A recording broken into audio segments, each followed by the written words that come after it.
Cloud. All right, gonna hit our go live here. Make sure I get the notification on my phone.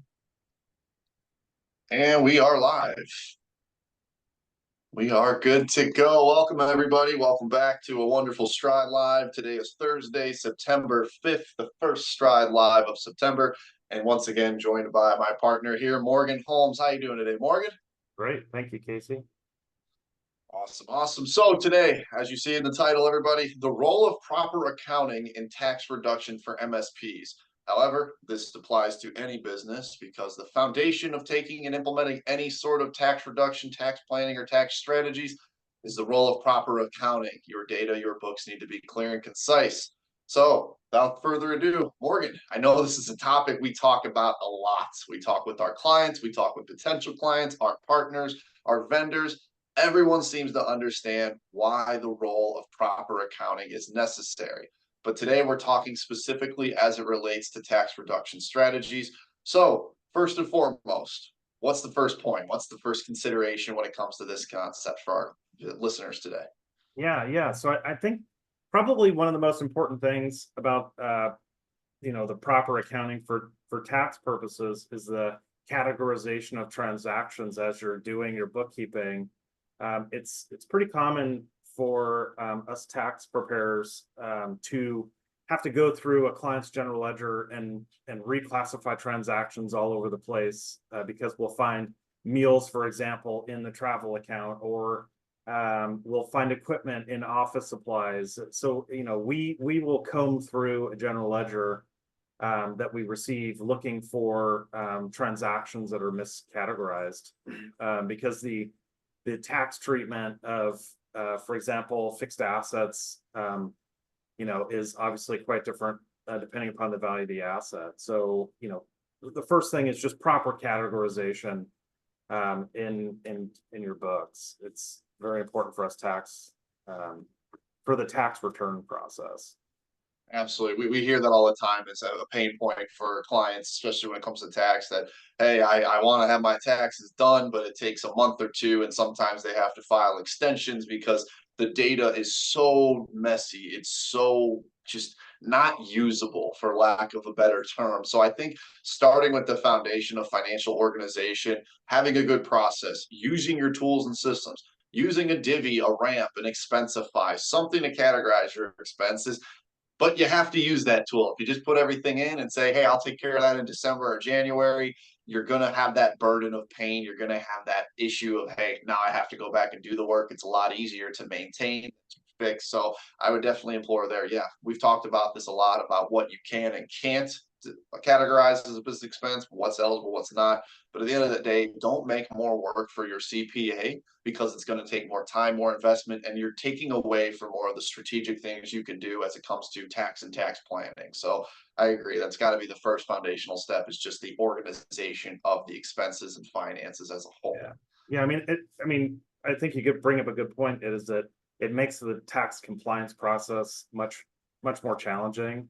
Really, at the end of the day, if you do proper planning up front, taking a good set of books and whatever tax planning opportunities and strategies you've taken advantage of, and putting them on the tax return really shouldn't be that challenging to do at the beginning of the next year. So, in addition to tax, there's lots of other reasons why you should keep a proper set of books, right? So one is just good. It's good business, right? To be organized financially. It allows you to do a better job of the budgeting and forecasting process, cash flow management.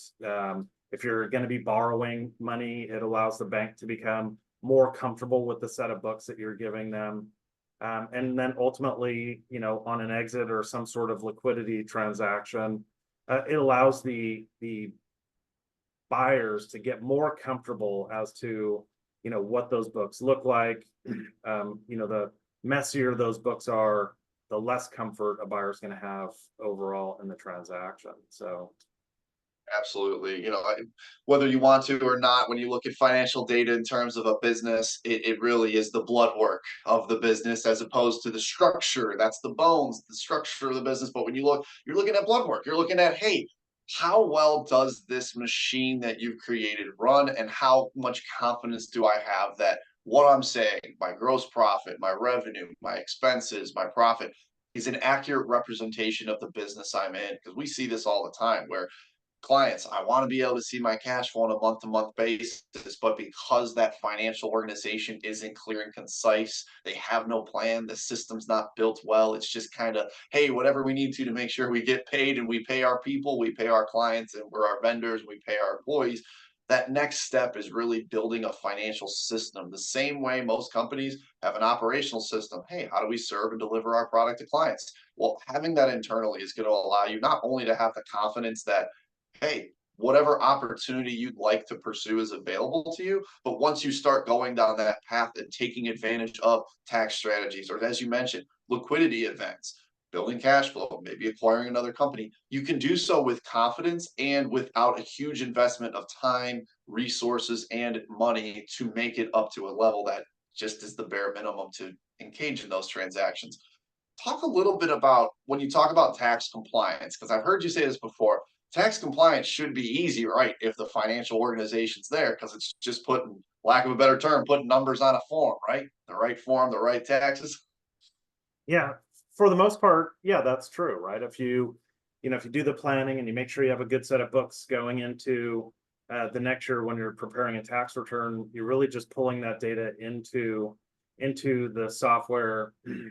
Obviously, there's as a CPA, we have to create work papers and all that fun stuff, but it really shouldn't be that challenging, right? The most challenging part that we have again of preparing tax returns is going through and one, gathering data, two, once we get a general ledger, going through that GL and just seeing like what is in here, right? So oftentimes we'll see personal expenses kind of all over the place, and so we have to remove those from those accounts, and again reclassing meals. So that's the most challenging part. A great set of books makes the tax return process pretty darn easy.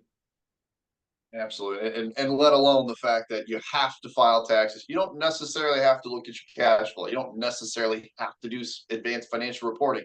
But if you're already building those systems and you do it because you have to file a tax return and it has to be accurate, you might as well maintain those systems throughout the year instead of that cycle of pain we see. And I'm sure you've seen for the better half of 20 years now, where, oh, we'll get it cleaned up come tax time. But if you do and maintain throughout the year, you're going to be much more mature as an organization, but you're going to feel more confident being and saying, if I lose a client, what impact does that have? If I sign this new client, what impact does that have on my business? What impact does it have on cash flow and on tax liability? So I think we've covered why. I think we've clearly said, hey, here's the role of proper accounting.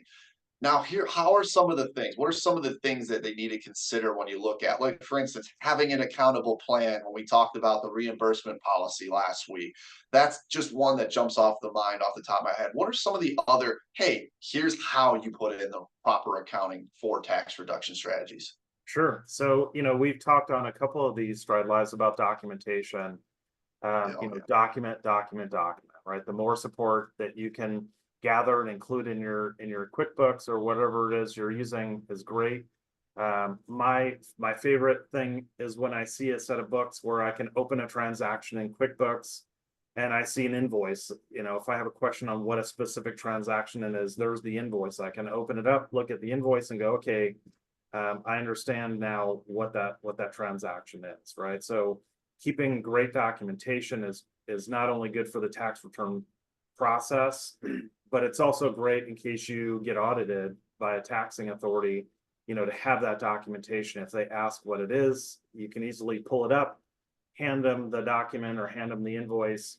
And, again, it's similar to a liquidity event or an exit. If you are audited and you are on top of it and have a great set of books, it's really going to give that examiner more comfort over what you're doing, and probably will result in them having to dig in less and accept more of what you're telling them and giving them. Absolutely. So documentation, having an action or an accountable plan for your employees, employee reimbursements. If you're applying any employee benefits, your 401ks, your payroll, making sure you have that documentation in your payroll provider. We're big fans of Gusto because Gusto maintains and you can have all that information exist within the portal and employees have access and you can put your handbook in there. One thing that I've heard about, I mean, I know you've mentioned it too, because a lot of the time things get marked as equipment that should be a depreciating or a capitalized asset. Talk about what a written capitalization policy looks like. How does a business owner say, hey, why do I need this? And how do I build that into my balance sheet or my plan when it comes to acquiring some sort of asset? Yeah, sure. So a written capitalization policy is just the company's um, internal policy on what is going to get capitalized, how long it's going to get capitalized for, and what you're going to expense versus capitalize. So generally speaking, an entity or a business that is that does not get a financial statement audit um, would be able to deduct any asset that's $2,500 or less individually. And so, absent that capitalization policy, the Internal Revenue Code actually would require you to capitalize pretty much any asset that had a useful life of more than 12 months. So, if you buy $100 computer, that would be a 5-year asset. Got it. And I Without think that's an important distinction, especially for MSPs that might have firewalls, they might have servers, they might have different infrastructure that really should be a depreciated asset instead of being capitalized or written as an expense in 1 year. And that happens all the time. MSPs buy, they might have an opportunity to get a bulk set of laptops or something they use in networking equipment and it's at a discount. But then instead of having to depreciate all over 10 years when it's so insignificant, I think it's really the biggest thing is making sure you're not putting immaterial items onto your balance sheet or not taking advantage of those expenses during the year that they're happening. And I think that's where having a plan really, and it doesn't take a lot to build these plans, but that's where having a financial operating system that we've talked about, your data is going to flow better. You're going to know your profit and loss. You're going to know, hey, the things we do, the things we put on our tax return, it's an accurate representation of the business. And here's why. You have proof. It's not just, oh, we can show you how we do it. It's true. No, here's our policy. Here's why we conduct business this way. And here's the nature of the business we're in. And that gives both you confidence, your tax preparer confidence. So your tax preparer can actually be more strategic instead of being more of a comb for quality, a comb for detail, and saying, oh, is this done right? And they can say, hey, you're doing this right, but here's a better way to do it. And that elevates the level of conversation you're having with your tax professional. Yep. Yeah. I mean, the fixed asset, the small fixed assets or small pieces of equipment are another area where we spend a bunch of time going through accounts, office equipment, and the fixed asset accounts and seeing are there assets in there that are, under that $2,500 threshold if they have a capitalization policy and moving those out to an expense account versus having to capitalize and depreciate them.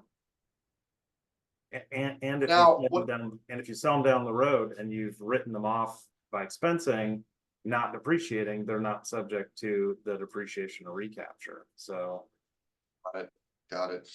Now, I know we've talked about keeping detailed reports and categorizing your expenses correctly, but should business owners be also writing special notes like, hey, we purchased this because, or sharing what's the purpose of said expense, at least if it hits that material level, there's a certain threshold. I'm not saying, hey, you're going from client to client, you go and stop at McDonald's and you get a meal. I'm not saying you have to say, hey, business meal or purpose, but let's say you're purchasing something like a server rack or you're purchasing something that you're using internally for your employees. Should they be including the purpose of why they have that expense and why it's relevant within their documentation? not necessarily, but it certainly doesn't hurt. So really on the tax side, what we're interested in is when it was acquired, how much it was acquired for, are we capitalizing in that asset all of the necessary pieces? So the asset itself, any sales tax paid, installation costs, etc. And then when that asset was placed in service. Got it. Got it. We've talked about this a little bit too, maintaining travel logs. I think in the MSP industry, your techs are traveling. I know nobody wants to log time. They're already logging time into ConnectWise or their time tracking software.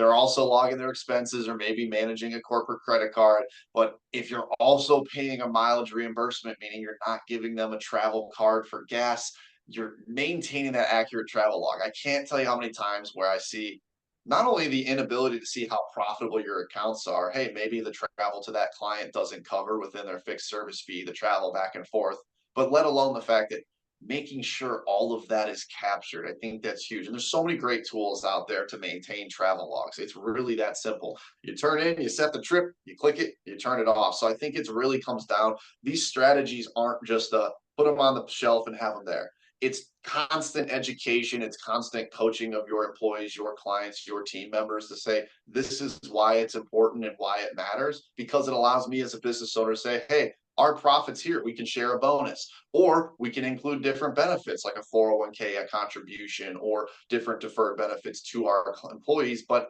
if they don't have confidence in that data, and that's outside of a business owner's control more often than not with employees, it's really hard for them to mature and advance their business from a financial perspective, but then also an operational perspective. Yep. Yeah. I mean, it's just important to keep proper documentation. You know, if you find yourself in a situation where you're under examination by a taxing authority and you don't have this stuff, it's very easy for them to just say that's not deductible and move on.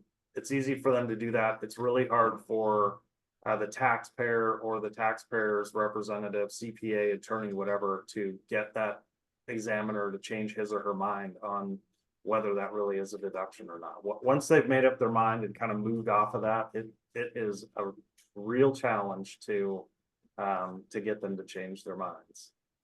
Yeah, unfortunately, when the IRS comes a knocking, the burden of proof is on you to show why it is valid and not to change their mind or say, hey, you should think this way. It should be without a reasonable doubt. Yes, this trip was approved business trip. Yes, I have my accountable plan and I'm making sure things are marked. For instance, travel's being marked travel. Meals and entertainment are different. Mileage is different from also certain levels of travel. Supplies and equipment aren't getting muddied. So it can't just be a, hey, any business expense, just put it on the card, mark it off. You make sure that it is also being categorized and taken with the right account.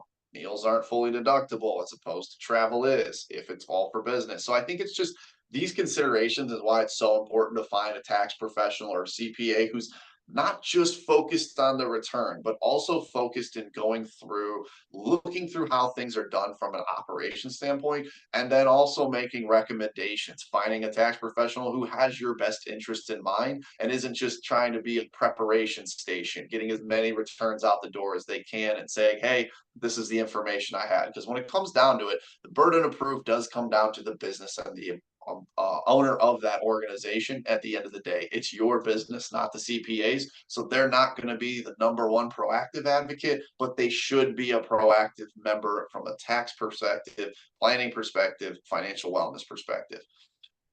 Couldn't agree more. I figured you would. Now, when we talk about some of the compliance, what are the things that they absolutely need to have from the IRS standpoint? And this might also be local tax requirements. Some things I know in California, Morgan, the great state of California loves to have so many restrictions, so many policies and procedures. Why is it so important, or what are maybe not so much why, but what are the things that are absolute non-negotiables you need to have from an IRS perspective? Yeah, I mean, again, a great set of books is certainly helpful. If you are reimbursing employees for expenses, you need to have an accountable plan. If you're expensing small assets, again, you should be maintaining a capitalization policy, a written and signed capitalization policy. Just document. I say that all the time. The more documentation you have, the better off you're going to be. The more documentation you have, the easier it is for your CPA to prepare your tax return. So yeah, Absolutely. the documentation is crucial.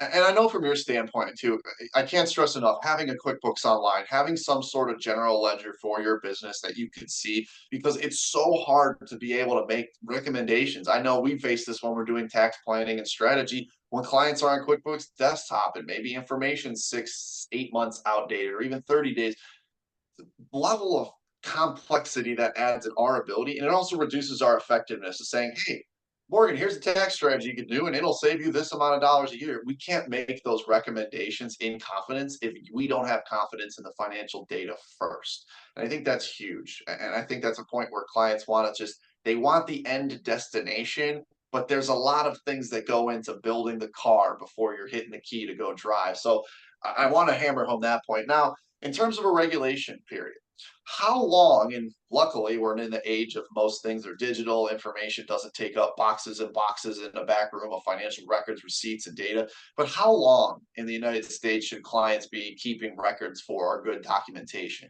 Is it 3 years? Is it 5 years? Is it seven? Because I think there's a lot of confusion around that when you look or even just do a Google search. What's the recommendation? Yeah, so I mean, the statute of limitations on a federal tax return is 3 years. There are instances where that statute of limitations might get extended beyond those 3 years, where the IRS could come after you potentially for up to 6 years.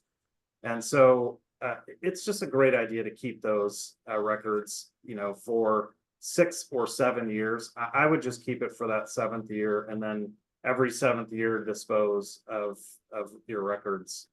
But it just depends. I mean, there's instances where certain documents, like on an individual tax return, you should never get rid of. But in general, receipts for business meals and stuff like that, if you're maintaining those, 7 years is probably adequate. Got it. Got it.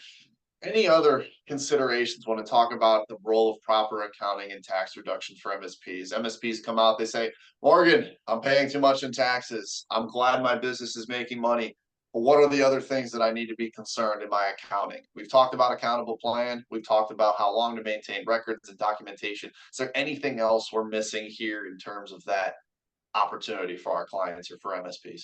Yeah, or issue. I mean, one of the things that we as CPAs do this because we know that the taxing authorities will also do this, is again go through the general ledger and look for personal expenses. We find them all over the place. And again, it just gives that, if you don't have your any personal expenses in your books, it gives the examiner more comfort to your books. If you have personal expenses all over the place, it just kind of opens the door for the examiner to really dig in and question, what might be a business expense. They may say, hey, all this other stuff is personal, so this must be too, right? So just make sure you're not using your business as, your personal checkbook for personal expenses and stuff like that. It's very important. Yeah, I think that's a very good point when you talk about the mixing and muddying of personal versus professional expenses in the business. Don't give them a reason to incriminate or to scrutinize you, or don't give them any more reason. If you're in that unforsaken or that unfortunate circumstance of being audited, the right way to go into saying is, I'm going to prepare my books as if I'm getting audited every year, because then I don't have to worry. And I think that should resonate with our MSP listeners, because you don't wait for cybersecurity till you have a ransomware instance or you have some sort of breach. Every MSP will preach out prevention, prevention, prevention, and then also reaction. Once something happens, I know how to take care of that issue. That needs to transcend to the books that we see, because I would say out of every 10 MSPs books I see and we see, 2 out of 10 are done in a way that I would say are good. And maybe out of every 20, one of them is done exceptionally well. So there's a lot of room for improvement. So treat your finances, MSPs, treat your financial process the same way you treat your client's cybersecurity, and you will have nothing to worry about. Don't wait for disaster to strike to put a plan in. Put the plan in place, put the organizations and operations, because at the very least, you stand to benefit. You'll make more money. You'll know where you're making your money, and you'll be able to make better decisions as a business owner to increase the leverage that your organization brings. Yep. Morgan, anything else? Any departing thoughts for those who too long didn't watch? Again, I say this all the time: document, document, document. Keep contemporaneous set of books. Don't wait till the end of the year to do your bookkeeping.